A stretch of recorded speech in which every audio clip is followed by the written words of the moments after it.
Good day, my fellow Americans and good people of the world. Today I would like to address you in a continuation of a discussion I've been having over a period of many days as I've been taking in content and information in regards to a prospective off-ramp for Trump to exit the war in Iran and be able to, maybe save some face for himself, but most importantly, to be able to set the United States of America on a trajectory of restoring integrities, redeeming the time, and setting us on a trajectory that hopefully leads us towards an imperishable world peace. So what I'd like to talk about today is the concept of having stake in the game, putting your skin in it, and to have an intention to not necessarily win the battle, but to heal the rift that led to the underlining construct that allowed for this war to even erupt. Essentially, the first and foremost thing, I've reiterated this in the other two videos that I've created along this continuum, and I'll say it again. I believe that it is in America's best interests to really rethink our priorities, especially in terms of our alignments with our allies. I don't think that Israel is doing right by America in terms of our allyship. And I believe that that relationship needs to be reoriented towards values that are conducive to American values and what we as America choose to stand for, going back into the restoration of integrities, wanting to reinforce, realign, reaffirm that we are leader of the free world, and to be a protector of human rights, human dignity, and human life. And we can't do that if we are going to be drawn in to a proxy war through one of our allies that, for whatever reason and whatever excuse and by whatever means, drug us into something that we were not in the position ready to take on such a tremendous undertaking. No matter how much firepower we have, it was not conducive to the best interests of America to involve ourselves in this Iran, debacle that Israel was very much, interested in, invested in doing, but didn't have necessarily the firepower, and utilizing, America kind of as this, mercenary force they can, buy in or, con in or manipulate in or leverage their alliance with us to get us involved with. Now we're in this mess that America was not prepared for in advance. It was just kind of like thrown into, and now we're trying to muddle our way through the solution to this. Any partnership that is about dragging you into something that you didn't ask for, that you didn't want, is a control drama, and it's an abusive relationship, and it's an exploitation, and it's automatically putting America in the position of having to justify somebody else's faulty logics. And we'll never be able to reconcile that, because clearly Iran was not giving us the full context of the information, and so we were not able to make our decisions based off of truth, facts, and reality. And so we are now operating off of trying to find reasoning instead of knowing what the proper intended use, the purpose, the point of the exercise. We didn't know those sorts of things. And now we're trying to define that in the aftermath. And it's, obviously making for this problem that Trump doesn't have an off-ramp to get off of, because in order to off-ramp, you have to understand, what was this all about, And so I think that part of it can be, we have to redistinguish what our values are, what we stand for, what we aren't going to stand for, what we think is the appropriate use of the measures of our capacity to use force, and what are those things to which we distinguish are so valuable and important in terms of allyship and in terms of dialogue and persuasions and using the capacity for working out our problems in ways that are not in relation to using violence. And how we can work through our problems in ways that can help be in the best interest of everybody involved. We need to understand where those lines define. Those are the distinctions. This is what America's all about in the present tense, given the historical context, the situational context, the fine context. This is where we are. This is where we've been. This is where we're going. This is what we're about. And use that to define our relationships with allies, including and especially Israel. And because I don't think that they know what they're doing. I don't think what they're doing is in the attitude or direction of the best interest of all parties involved. And I don't think it's in the attitude and direction and the best interest of America. And I don't think it's in the attitude and the direction, that's the best interest of how the future can unfold from what they're trying to do. Because what I believe that they are doing is not based in integrity. And so anything that will precede that will fall apart eventually.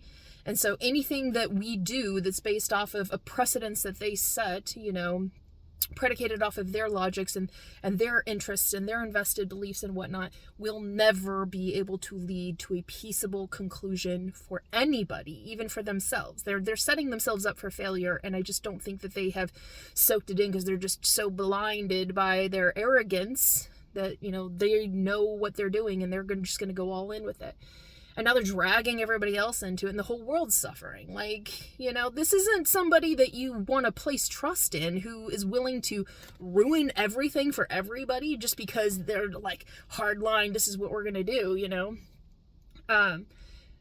With that, it also is about America redefining our alliances with our existing allies that Trump right now has been undermining, sabotaging, embarrassing, disrespecting, treating as if they have no value, forgetting everything that they've done for us in the past, and to think as if they owe America something, and to, think that he could use the position of, heightened capacity of the military force as a force that's supposed to be a force for good to help to, keep the peace in the world, and everybody in allyship, works together to maintain and keep that peace and order. Now, instead, that's being used as a leverage point, more like a ransom, that holding everybody, at ransom, that they have to do America's bidding and will, even when it's not in their best interest. It is not in the best interest of America's allies anywhere to involve themselves in this Iran war. It's not. Even if it's to, the Strait of Hormuz, they may be dependent on it. It's not in their best interest to involve themselves in this under the terms and conditions of Trump just says so. There needs to be an appropriate,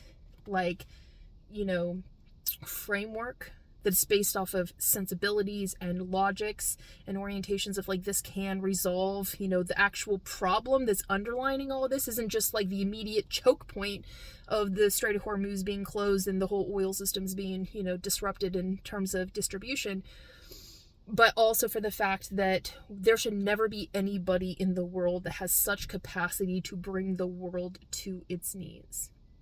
That just shouldn't be the case. Whether it be Iran or it be the United States. Iran choking, the Strait of Hormuz with just a tiny little lever, but it's making profound impact, right?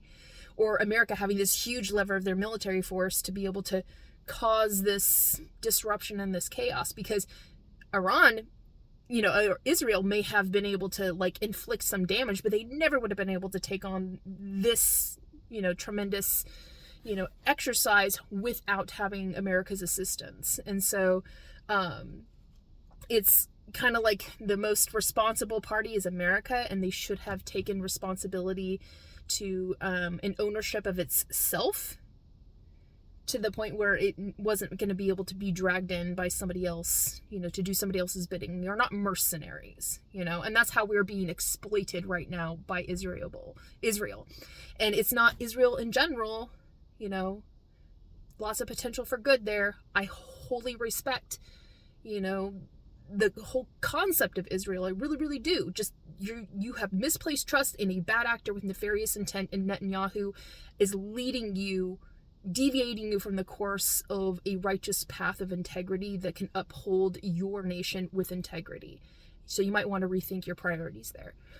But America also needs to rethink our priorities in terms of our allyship. We can't alliance with somebody who would allow themselves to be led by somebody that's so nefarious and so destructive and so misguided and so self-centered that they think that it's okay to just blow everybody up.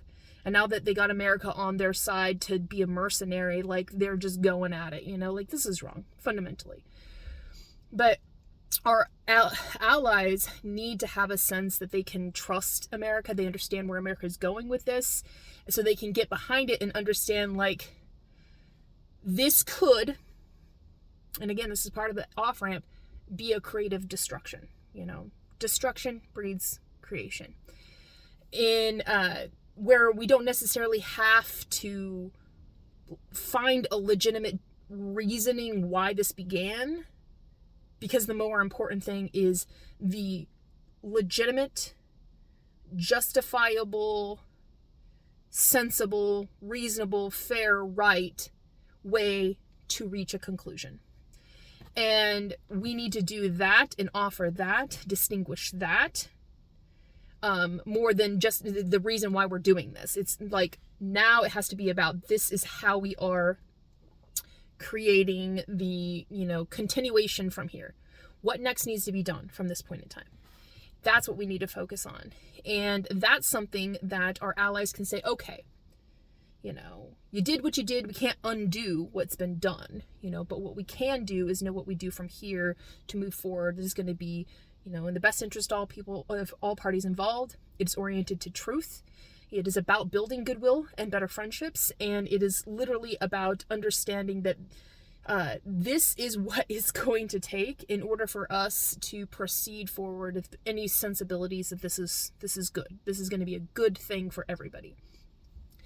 And so it's important to reorient that, because then our allies could come in and say, okay, based off of that's the purpose, that's the point of the exercise now, is to give us the best possible outcome moving forward from here.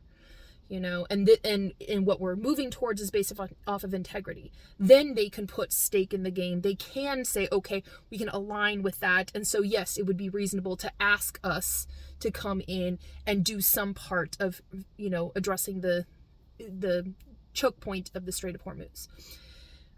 Then also America needs to reconfirm its alignments with its own law. We need to submit to the law of Congress, the law of the Constitution that says the Congress is the one that has to, justify any, wartime powers usage, and to get the permissibilities from Congress to allow us to, invest in the plans that we're moving forward with to resolve this, reach reasonable conclusions.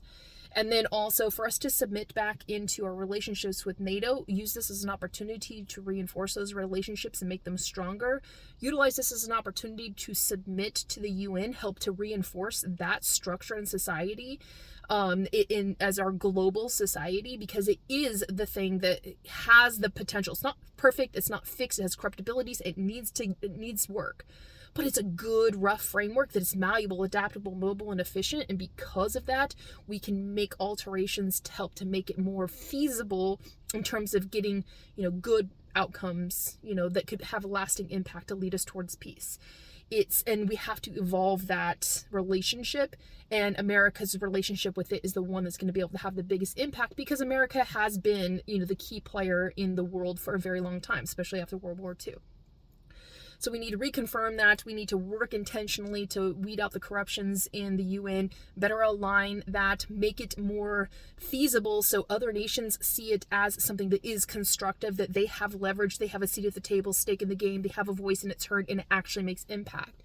We need to work on that intentionally. This is an opportunity to get around this concept of, the conflict in Iran, to actually work out how could this function? How can it be, best interests of all parties involved? How can it be oriented towards truth instead of deceptions?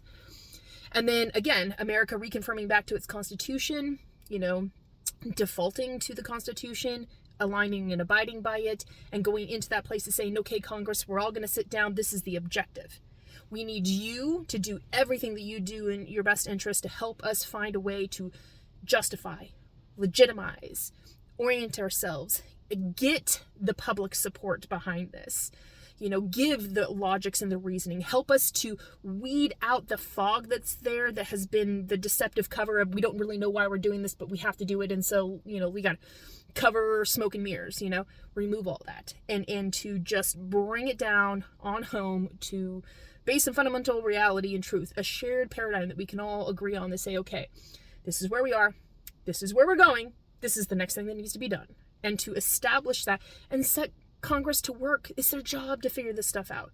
And we have, special groups that can come together and figure those things out, and let them do their job in that way. And that could be a rallying point for the entire United States.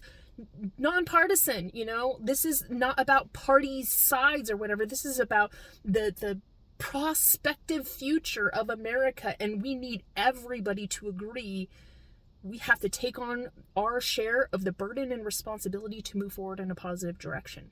We have to accept this is the reality we're in, and not worry so much about the blame and the shaming and pointing the fingers and saying like it wouldn't be like, yeah, Trump made a huge mistake and he needs to take extreme ownership and he's an irresponsible person, so that's never going to happen on his own terms. He needs assistance. That's why he needs to default to Congress. And Congress needs to get their act together and do their freaking job. And the American people need to tell Congress how to be able to do their job. Give insights, get information, give it to them. Say, this is what we want in terms of outcomes. This is what we're willing to put in our skin in the game to make these things happen. We're willing to take on this burden of a little bit higher gas prices. But in the end result, we need some sort of return on investment. Tell us what that's going to do and how to get there. And we're willing to put in the work to make that happen. That's how you build consensus with the entire nation to deal with this problem, because this isn't just Trump, it's everybody's involved. Trump's not going to come up with the solution himself. He has no idea what he's doing right now. He's not a strategist. He's not operating off of truth. He's a deceptive person. He's lying to the American people, and he's refusing to take ownership, and he's pointing fingers already. This is a bad, bad thing. This is all bad outcomes. We're in his spectacle, on his continuum, and we need to stop it and diverge it and take away, Grandpa's keys, because he's driving us crazy, and lead in the direction where we need to go that's going to get us where we actually want to go. Get the American people a part of the dialogue. Get them a part of the process. Let them feel like they have agency, capital, and resource to do something about this. And don't let this just be about giving all this money to $200 billion to the Department of Defense to, go in willy-nilly whatever they want. And how many lobster dinners is that going to buy for, the department head? It's a waste of money, time, effort, energy, and resource to go towards destructive ends that will never result in outcomes that are going to be welfaring for the American people or for the people at large.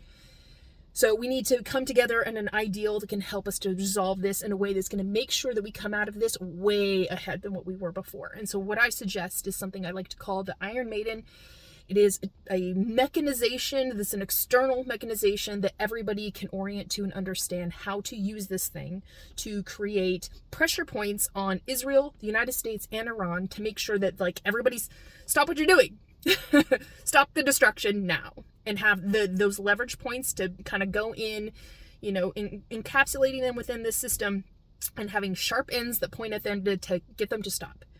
And then have the opportunity for them within this construct of constrictions, have the opportunity to turn those sharp points into leverages that they can work their problems out in a way that the end point will be an empowerment of everybody to work together in mutualisms in an integrity bound way that can lead us towards a path of an imperishable world peace, diverging away from the continuing spectacle of negative outcome consequences that is like painfotainment and everybody's killing each other and there's violence, war, and all this stuff. We need to diverge from that into something that's constructive that everybody can get behind. Then it also means, we have to invest in things, projects and purposes and intents that gets us out of this negative situation, which that's where the leverages come into terms of how do you get consensus for the American people? We say, well, this is, not so great for our economy right now, but there's potential for us to work out of that solution by incentivizing, creating a construct into which we can negotiate on the terms, considering what Iran said today. I don't know what the 15 points, offering of peace that, the Trump administration gave to Iran, but, it probably wasn't very legitimate if they're not willing to just show their work of what it says. But Iran came out with 5 simple points, like 1, 2, 3, XYZ. And it's like, okay, it's like you always aim higher when you ask for negotiations. So I'm pretty sure they know that they're not going to be able to have full control of the Strait of Hormuz. Nobody in their right mind is going to give willingly, this terrorizing nation, who is very combative towards everybody, that much control. Like, no, this is never going to happen. But totally understandable why they're using that as a leverage point. So let's bring that into something where it's like, let's turn that into the thing that we work on together. Let's make it a neutral zone in the world, because it's a vital part of our mobility, especially in terms of our logistical mobilities, and our resource chains and these sorts of things. And that affects everybody. And so it's everybody's best interest to protect that. Should be in no one person's hands. I mean, it's kind of like this, Panama Canal. That's a whole other story. But make it a neutral zone for everybody, and everybody's collective best interest moves in towards securing that to make sure that no one person has enough power to screw things up in that place. And that is, okay, so everybody has skin in the game, stake in the game, seat at the table and have conversation. And this can be facilitated by UN, again, reinforcing integrities so people can trust that system. But the UN can help to be the facilitation, to help to foster the relationships that we can now create and orient with one another to secure the Strait of Hormuz, so no one person can mess with it. But offering it in terms to like Iran to say like, because one of the things they said is they want like reparations. Like, we're not going to give them money, because then what are they going to do? Go fund more, terrorist groups? I don't think it's a good idea. Like, that doesn't seem logical. But what we could do is what I've been suggesting before in terms of America making our identity being about welfare and stewardship and creating universal basic innovations that help to achieve welfare and stewardship for populations of America and all across the world.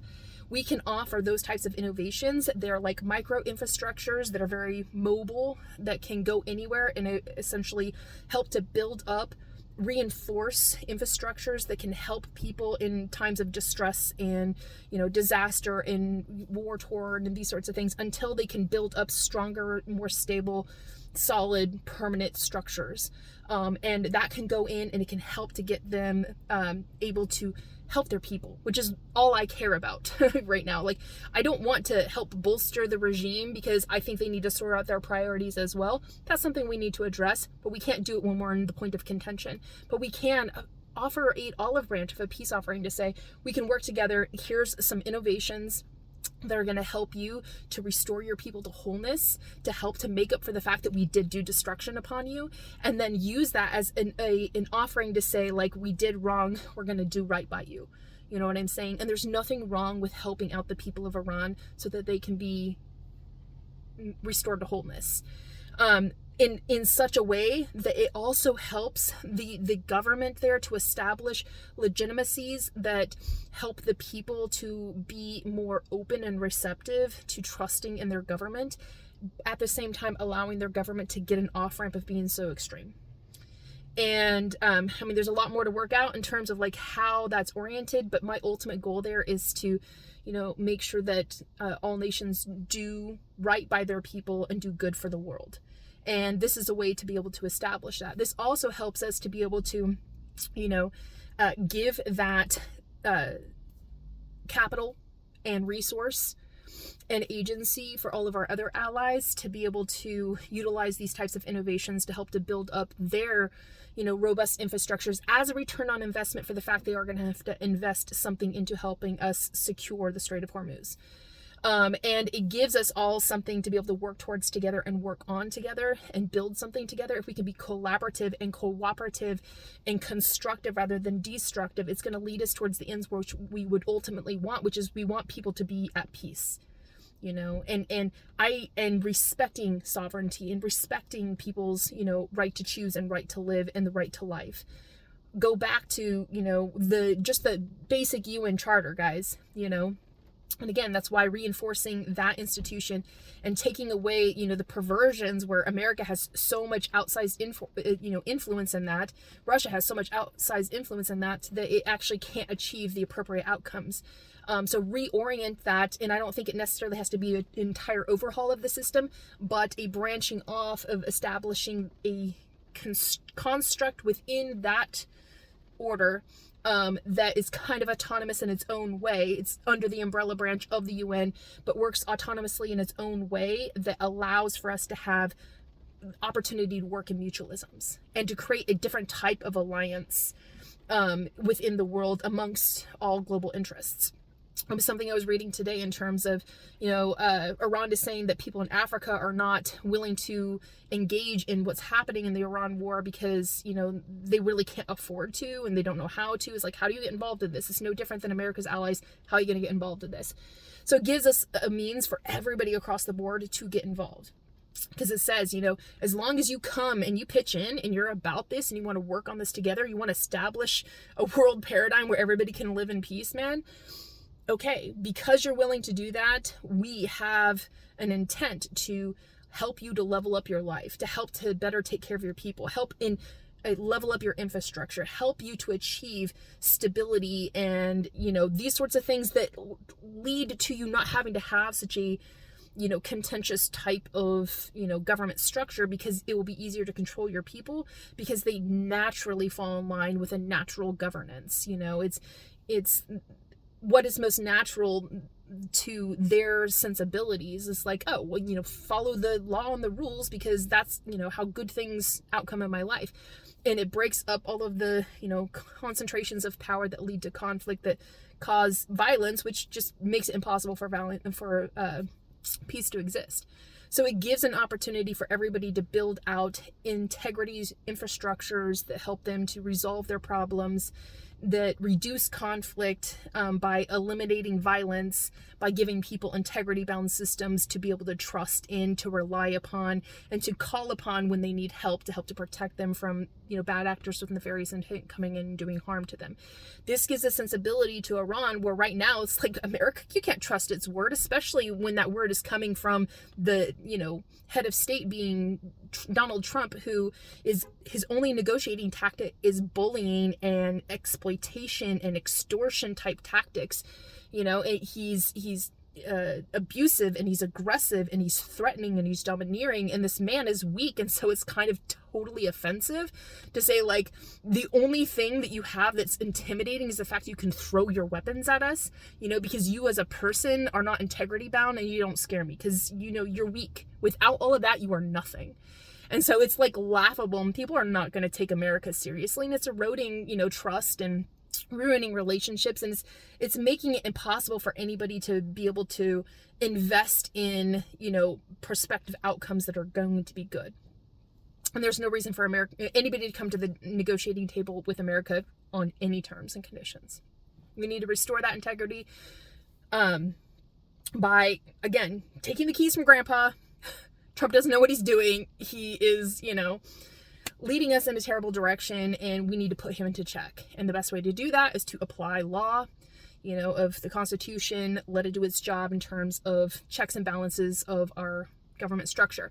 We also need to turn in to at first a prototype sort of thing to see how the feasibility of it works out, find best practices, establish it, orient it, let it be a socio-cultural orientation of a civics branch of government, and then install legitimacies of erecting an entire established system so we can turn into a constitutional amendment that allows us to have an actual fourth branch of government called civics. So this brings the people to the table, the American people themselves. So they have a stake in the game. They have, agency, capital, resource. They have a seat at the table. Their, voice matters. It's being heard. It's being considered. And it helps to distinguish what we are actually going to do. Because again, we need to know what they're willing to put in and what they're willing to do about it. The other thing about this, which I think is extremely important, was something that, I was reminded about today in a conversation that I was revisiting. And it's essentially the sense that if the people who are the instigators of the war, were the ones that had to face the consequences of those actions, it would be less detrimental in terms of the impact of the outcome. So imagine Donald Trump having to stake his entire fortune, his entire brand, his entire, past, present, and future earnings on whether or not he goes to war. Pretty sure he would think more than twice about going to war if he knew he had to pledge his entire, wealth and treasure in order to allow for that to happen. And the reason why I think this is important is because, again, Trump isn't going to be the one that's on the front lines. We haven't had presidents like George Washington who are out on the front lines fighting it, and Eisenhower out on the front lines fighting it. Granted, before they became president, they fought on those lines, but they were people who were there and they saw it and they were experienced within it. And we have had, wartime presidents, but even still, because of the security factors and the fact that we need to protect the president, they're not going to be on the front lines. So they actually don't have skin in the game, but they're making the ultimate decisions whether people are going to go and then potentially get killed. So I think that it should be important, in order for them to take a personal hit if this happens, is to say, everything that you have to put into the pot. All in with your bet. If this is really what you think is in the best interest of America, you would be able to stake everything you are, everything you have, everything you are going to have, all in. Are you really going to do it now? Trump would have thought more than twice. He would have checked and double checked and, his list to make sure, okay, that's reasonable, before he would have made that decision. And not to say that I think that we should have something hovering over people to say, I'm not going to go to war that we may necessarily have to do because it's going to make me lose everything or something like that. I don't think it should be so dire that it prevents people from doing the right thing. But I think it should be one of those things that works as both incentive and deterrence, to make them think. Because right now, the only thing that matters to Donald Trump is his bottom line, his personal bottom line, how he and his people that are behind him, that are reinforcing him as they benefit, he benefits, all the back scratching that's happening. If he had to put it all on the line and face consequences of total utter loss and destitution, because that's the closest you can get to him staking his life and putting it on the line, like our brave soldiers have to do. If he chooses to send them to war, he should have to put it all in. And I think that would be enough to deter him from making a irrational decision. It would be based off of logics. He would turn to experts. He would be like, I need the advice of the right people. I need my lawyers present. I need to have, economists present. To the point he would have known. If he had the right people coming in at the table, even just an economist, to say, there's going to be an economic impact if you have war, period. This war costs money. They would have been able to tell him, if you're gonna fuck with Iran, excuse the language, if you're gonna go into Iran and do a thing, if you're gonna do anything, the thing you should do is secure the Strait of Hormuz. That should have been the objective from the start. It should have been all about securing that point of vulnerability, because it's the only thing of value that Iran has. Yes, we don't want them to have weapons of mass destruction. Yes, we don't want them to be able to, fundraise and support, terror.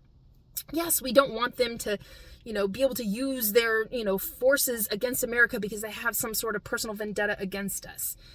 We don't want them to do bad things. We want to constrain them from doing the worst things.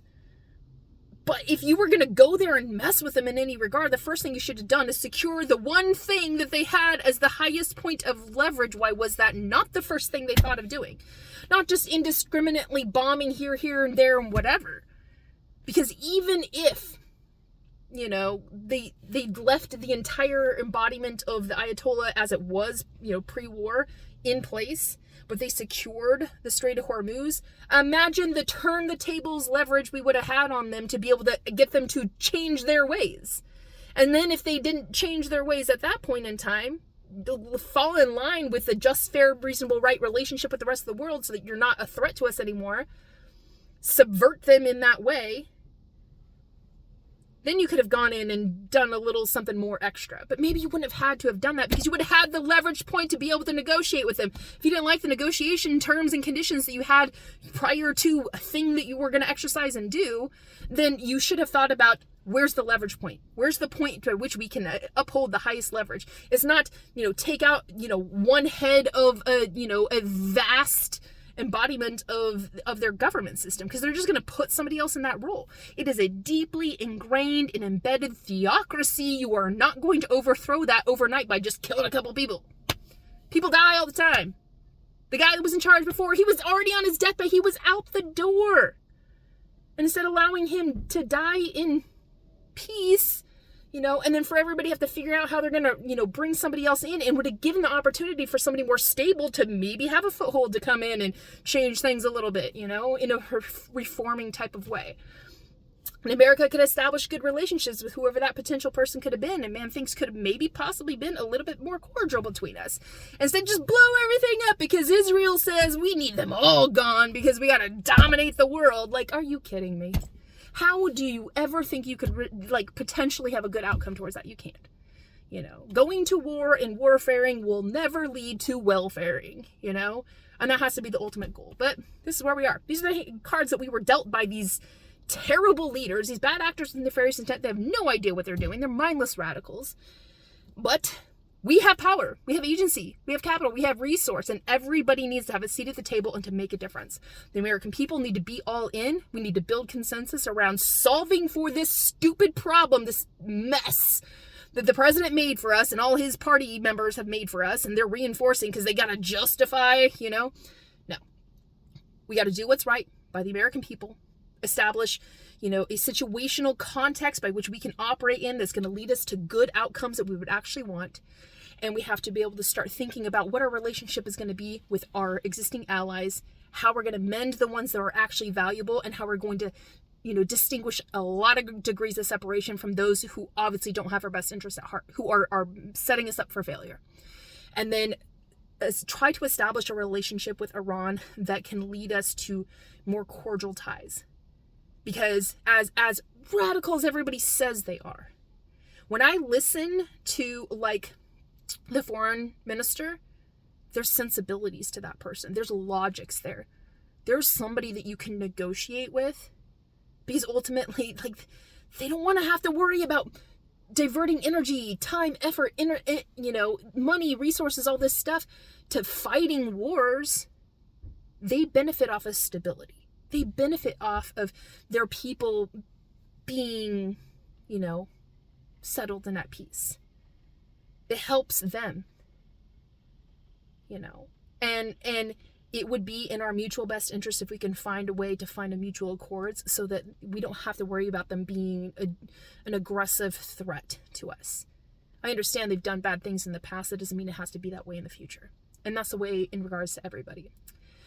So with that, I'm going to cut it off here. I may or may not make a continuation off of this, but right now I just wanted to establish Trump needs to be put on the hook for this. Everybody needs to be able to form consensus around this. We need to create an external mechanization that can help us to solve these problems, which I think the Iron Maiden, which I'll link my video to that to explain it more. That's going to be our realistic path forward to peace and help us to solve for this. Turn in and lean into law. Reconfirm the Constitution. Go all in with the UN. Reconfirm our NATO alliances.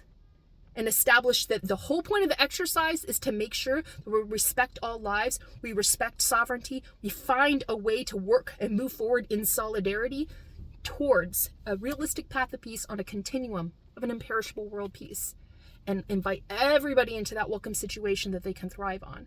That's going to be the only thing that makes sense, because you can either create, and positive opportunities, good outcomes can come from that. We can engineer for good outcomes, or destroy